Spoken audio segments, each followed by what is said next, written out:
আসসালামু আলাইকুম রহমতুল্লাহ।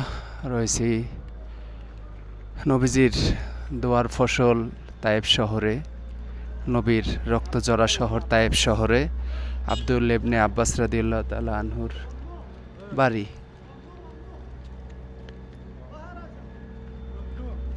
মামনু, আচ্ছা ঢুকতে দেবে না, ঢোকা নিষেধ। ওই ভিতরে সাপ বিচ্ছু থাকলে অনেক সময়।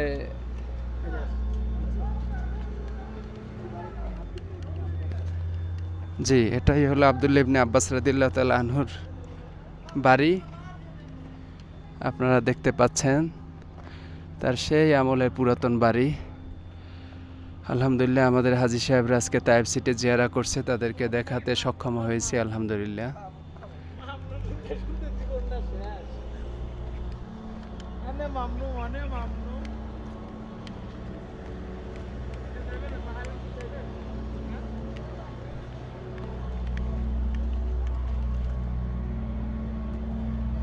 ভিতরে তো সবাই একটু মোটামুটি দেখছেন, ভিতরে অবকাঠামোগুলো ঠিক আছে, কিন্তু কিছু কিছু সংস্কার করা হয়েছে, কারণ এত বছরের পুরাতন বাড়ি তো এতদিনে থাকার কথা না, এই আর কি।